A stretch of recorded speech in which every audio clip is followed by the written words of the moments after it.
Ini hanya Allah turunkan untuk umat Nabi Muhammad SAW. Catat ini ya. Dan saya belum pernah bagi dimanapun yang ini, yang versi lengkapnya. Kalau bisa dilakukan, bukan hanya dosa digugurkan. Tapi setiap hurufnya mempercepat terkabulnya doa kita di hadapan Allah Subhanahu wa Ta'ala. Ya. Ada 2 surah di dalam Al-Quran yang bila 2 surah ini dibacakan, itu setiap hurufnya dihitung bisa berpotensi menggugurkan dosa sekaligus mengabulkan doa-doa yang dimintakan. Sepanjang doa itu baik untuk urusan dunia akhirat kita. Kalau salah satu kurang baik diperbaiki oleh Allah. Misal dunia baik tapi akhirat tidak. Maka diperbaiki oleh Allah kepada yang lebih baik. Surat pertama Al-Fatihah. Surah kedua Al-Baqarah. Ya. Sebelum doa baca tuh Al-Fatihah sama Al-Baqarah. Tapi Al-Baqarahnya tidak dari ayat yang pertama. Kepanjangan.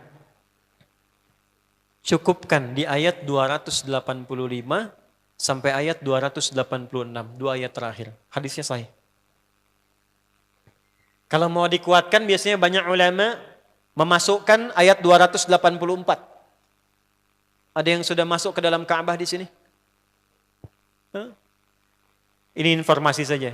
Dan 3 ayat ini, Al-Baqarah 284, 285, 286, itu ayat yang dituliskan di dinding Ka'bah. Itu yang saat berhala dikeluarkan, gambar-gambar dihapus, itu ya, syair-syair diganti dengan ayat Quran sehingga jadi kain kiswah Ka'bah di luar. Itu ada sejarahnya. Yang di dalam pun dihiasi dengan hiasan ayat Al-Quran. Di antara yang dituliskan itu Al-Baqarah ayat 284, 285, 286. Intinya di 285 dan 286-nya. Tadi rakaat pertama yang saya bacakan dalam salat Isya. Hadisnya sahih. Itu spesial malaikat Jibril turun kepada Nabi Muhammad SAW mengabarkan kabar gembira siapa yang membiasakan membaca Al-Fatihah. Ya, kemudian 2 ayat terakhir di Al-Baqarah dari amanar rasulu sampai fansurna 'alal qaumil kafirin, tidaklah dia membacakan itu kecuali setiap hurufnya dijaminkan mengabulkan doa-doa yang dia mohonkan sepanjang benar doanya dan tidak diselimuti maksiat. Ini maaf ya. Ini saya minta maaf dulu nih. Kalaupun Anda benar doanya khusyuk sampai nangis, tapi ada selimut maksiat dalam permohonan doa itu pengabulannya mental lagi. Hadisnya sahih. Thumma dzakara rajula yutilu as-safara ash'atha aghdara yamuddu yadayhi ila as-sama' fayaqulu ya rabb faqala Rasulullah sallallahu alaihi wasallam anna yustajabu lidzalik famat'amuhu haram mashrabuhu haram malbasuhu haram wa ghudhiya biharamin fa anna yustajabu lidzalik. Rawahu Muslim. Nabi mengisahkan seorang lelaki menempuh perjalanan jauh. Awas, menempuh perjalanan panjang untuk ketaatan, itu mempercepat doa dikabulkan 2 kali lipat dibanding orang biasa. Makanya kalau ada orang mau ke Mekah umrah, mau haji, titip doa. Ada yang mau beasiswa ke Madinah, ke Mekah, ke Al-Azhar, ke Mesir, titip doa. Saya biasanya kalau mau berangkat umrah, Ustaz titip doa, ayo tulis banyak tuh. Enggak saya baca. Saya simpen aja, ntar dekat Ka'bah, ya Allah engkau maha mengetahui. Ya. Mohon kabulkan semua doa-doa ya dari teman-teman jamaah yang dititipkan dalam kertas yang telah mereka tuliskan itu. Simple Pak, daripada capek kita bacakan satu-satu. Dan alhamdulillah biasanya ya insya Allah terkabul. Insya Allah. Itu perjalanan jauh. Nah orang ini menempuh perjalanan untuk sekedar berdoa. Safar. Ya, safar yang baik. Kemudian yang kedua, yamuddu yadaihi ilas sama, dia mengangkat tangannya ke langit. Ini saya tidak bermaksud mengajarkan ya, cuma menunjukkan prakteknya begini nih. Ada yang bisa bantu saya enggak, 1 orang maju? Cepat. Yang depan aja, depan. Jazakallah khair. Mohon pegangkan mic sebentar. Ya, terima kasih ya. Lihat sini. Gini. Nah, jazakallah.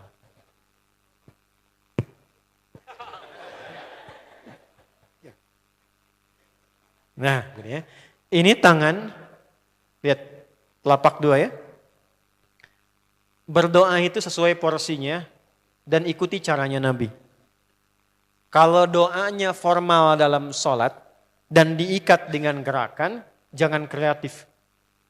Ikuti seperti Nabi yang contohkan. Misal dalam sholat, shollu kama ra'aitumuni usolli. Sholatlah seperti kalian melihat aku sholat. Nanti ada 3 posisi atau sampai 4 posisi dalam sholat yang mempercepat terkabulnya doa. Posisi puncaknya sujud. Hadisnya sahih. Inna ma aqrabal abdi min rabbihi wa huwa sajidun fa aktsirud doa. Keadaan terdekat antara hamba dengan Rabbnya adalah saat sujud. Maka perbanyak doa saat sujud. Tangannya posisi sujud begini, menempel. Jadi nggak usah begini. Oke, begini. Nah ini di luar sholat. Di luar sholat, kalau berdoa tangan begini. Lihat baik-baik ya. Ini kitabnya agak banyak, bahasanya panjang. Saya berikan yang simpelnya saja ya. Baik. Ini kan teman-teman telapak yang kanan, yang kiri ya. Padukan begini. Ya. Lalu setiap Anda kan pasti punya garis yang kanan dengan garis yang kiri. Ada kan? Itu membentuk keseimbangan. Oh, ini bukan ilmu otak-atik ya. Ini ada sanadnya nih. Pertemukan 2 garis itu sehingga seimbang tangan ini. Tuh. Ini masalah sederhana tapi poinnya penting sekali. Sudah? Cara yang pertama begini. Ini di luar sholat dan bukan dalam posisi saat istisqa, saat minta hujan. Begini, sudah pertemukan. Lalu letakkan sejajar dengan dada di sini. Ya. Jadi kalau dada itu, ini posisinya, ini nahar di sini. Ini ada rongga dari bagian atas dengan perut, ada rongga kosong. Nah ini yang disebut dengan sodrun di sini. Ya, kalau kita meletakkan telapak tangan saat sholat begini, letaknya di sini. Yang ini perut, yang ini nahar. Doa itu di sini. Jelas? Semakin kita memohon dengan lebih sangat, naikkan sedikit begini. Sudah? Kalau istisqa, minta hujan, agak lebih tinggi ke atas. Nah ini cara mengangkat yang standar di sini. Untuk memohon. Jelas? Oke. Jazakallah khair. Nah orang ini, dia mengangkat tangannya. Jadi melakukan perjalanan jauh, mengangkat tangannya, ya muddu yadaihi ilas sama. Orang yang berdoa dengan mengangkat tangan, itu dijawab doanya oleh Allah lewat keterangan Nabi SAW, itu bisa kama qala 2 kali lebih cepat dibandingkan dengan orang yang tidak mengangkat tangan saat berdoa. Jadi Anda cuma sekedar doa dengan mengangkat begini, itu lebih cepat potensi dijawabnya dengan mengangkat doa. Ada seorang bertanya pada Nabi SAW, hadis sahih, ya Rasulullah, bagaimana pendapatmu dengan seseorang yang meminta kepada Allah dengan mengangkat tangan, atau kama qala. Lalu Nabi mengonfirmasi, bertanya balik, bagaimana kalau ada seseorang memohon kepada Anda dengan mengangkat tangannya? Pak, tolong Pak, tolong Pak, tolong, gitu kan? Di depan rumah Anda 1 jam begitu Pak, tolong Pak. Kira-kira Anda beri atau tidak? Beri. Minimal kalau Anda nggak punya kemampuan, Anda referensikan atau beri sesuai kemampuan Anda kan? Angkat tangannya. Dia jawab, saya malu kalau nggak ngasih. Apa kata Nabi? Innallaha hayyun karimun. Allah itu lebih punya sifat peka untuk merasakan malu pada hambanya kalau dia tidak memberi ketika hambanya mengangkat kedua tangannya. Nah nanti ada beda-beda posisi saat khatib Jumat misalnya 1 begini untuk khatib. Makmum mengangkat 2 tangan. Yang ketiga dia mengatakan ya Rabb, Asmaul Husna. Doa yang dibuka dengan Al-Asmaul Husna itu dijawab 2 kali lebih cepat dibandingkan dengan doa yang langsung dimohonkan kepada Allah. Itu perintah. Tahu Nabi Zakaria? Nabi Zakaria apa ujiannya? Diuji oleh Allah, hidup demikian lama sampai rambut memutih, fisiknya letih, istrinya divonis secara medis, maaf, monofos dan mandul. Kata medis gak mungkin punya keturunan. Maka beliau berdoa kepada Allah dan dalam doanya dimulai dengan Al-Asmaul Husna. Sebelum sampai ke doa itu di Ali Imran ayat 38 sampai 39, buka dulu Quran surah 17 Al-Isra ayat 110. Ini perintah langsung dari Allah. Qulidullah awidur rahman ayyamma tad'u falahul asmaul husna. Quran surah ke-7 ayat 180. Walillahil asma'ul husna fad'uhu biha. Fad'u biha. Qul Allah, kalau engkau punya masalah hambaku, dan tidak ada di dunia ini yang tidak punya masalah. Quran surah kedua ayat 155. Wala nabluwannakum bisyai. Setiap yang hidup itu, aku pasti akan uji dengan masalah. Itu kata Allah. Jangan disimpan sampai di situ, teruskan. Bukan untuk membebani hambaku dengan masalah, tapi untuk menaikkan kualitas hidupnya sehingga menjadi lebih baik. Jadi ketika Allah titipkan masalah itu, bukan ingin membuat kita bermasalah. Tapi dengan masalah itu kita diuji supaya kualitas hidup kita menjadi lebih baik. Ini Anda yang kuliah di UPI di sini, ada ujian nggak? Ada. Untuk apa ujian itu diadakan? Supaya bisa melihat kualitas peningkatan ilmu Anda dari masuk sampai naik tingkat. Kalau nggak ada ujian, nggak kelihatan kualitasnya bertambah. Logikanya begitu. Dan tidak mungkin Allah menguji seorang hamba di luar batas kemampuannya. La yukallifullahu nafsan illa. Jadi nggak ada orang yang hidup yang tidak punya masalah. Karena rumusnya mengatakan hidup berbanding lurus dengan masalah. Yang hidup pasti punya masalah. Yang tidak ingin punya masalah, tidak ingin hidup. Karena orang yang tidak hidup, yang hilang masalahnya, selesai hidupnya. Baik. Siapa yang tidak ingin punya masalah? Angkat tangan. Baik. Siapa yang ingin punya masalah? Alhamdulillah. Baik. Yang lain wallahu a'lam. Nah, kulit Allah kalau sedang diuji masalah, kan yang ngasih siapa? Yang nitipkan siapa? Yang punya solusinya siapa?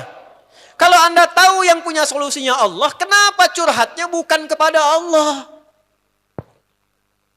Kan sudah dicontohkan di Quran, kalau punya masalah curhatin ke Allah.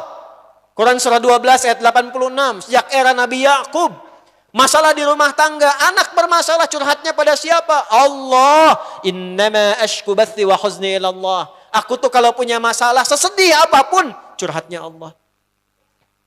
Bentangkan sajadahmu, curhatkan dalam sujudmu, tingkatkan takwamu. Wa may yattaqillaha yaj'al lahu makhraja.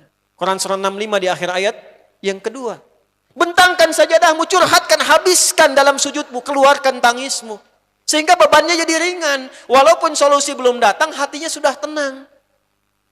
Yang diperintahkan panjangkan sajadahmu, bukan panjangkan statusmu. Kita sudah tahu ayatnya, paham ketentuannya, tapi kenapa prakteknya ditumpahkan di Instagram, di Facebook, bikin vlog di YouTube, hanya untuk curhat saja. Dan ironinya dalam hal yang demikian tahu yang menyelesaikan Allah. Sekarang tambah bonus, aminkan ya. Yang mengaminkan doa ini mudah-mudahan dihilangkan masalahnya. Puguma mana nanti bermasalah kayaknya di dia. Itu gimana? Kumaha tuh ya teh? Paham? Curhatkan sama Allah. Nah bagaimana mintanya? Sebut namanya ya Allah. Awidur Rahman. Kalau kita ingin minta lebih cepat, minta dengan kelembutan Ar-Rahman. Rahman itu bisa disebut namanya ya Rahman, bisa cari cara mintanya yang paling lembut, yang menyentuh. Allah senang dengan kalimat yang menyentuh. Misal ya. Kembali ke Nabi Zakaria tadi. Quran surah 3 ayat 38. Hunalika da'a Zakaria rabbah. Qala rabbi habli min ladunka dzurriyyatan thayyibah. Innaka sami'ud du'a. Ya Allah, hamba-hambamu itu telah menghukumi aku dan istriku tak akan mungkin punya keturunan. Sedangkan engkau yang maha pemberi tanpa punya batasan. Mereka mengatakan istriku punya keterbatasan. Maka aku memohon kepadamu yang pemberianmu tak ada batasan. Mohon ya Allah anugerahkan keturunan dari sisimu saja ketika mereka mengatakan tidak mungkin itu punya. Sungguh engkau yang maha mendengar doaku ya Allah. Perhatikan, kalau kepada yang maha mendengar saja tidak terkabulkan, mohon tunjukkan kepadaku saat ini dengan cara apa lagi dan kepada siapa lagi aku mesti memohon. Itu dalam banget. Ya Allah, Engkau perintahkan aku berikhtiar mencari kerja, aku lakukan. Engkau perintahkan mengeluarkan keringatku dengan cara yang halal, aku kerjakan ya Allah. Engkau perintahkan aku jauhi yang Engkau larang, aku lakukan ya Allah. Sekarang aku telah berikhtiar dari sejak keluar, aku telah menunaikan sholat subuh seperti yang Engkau maha mengetahuinya. Dan menjelang malam aku mengadukan bahkan di rumahmu ya Allah hanya untuk sesuap nasi bagi istri dan anakku dari yang halal itu. Aku telah melakukan apa yang Engkau perintahkan, aku hanya memohon apa yang telah Engkau janjikan. Kalau dengan semua ikhtiar yang aku kerjakan sampai detik aku bersujud di hadapanmu di rumahmu ini belum Kau kabulkan, mohon tunjukkan kepadaku di malam ini ya Allah, dengan cara apa lagi mesti aku memohon kepadamu. Minta. Pernah enggak begitu mintanya? Itu Rahman.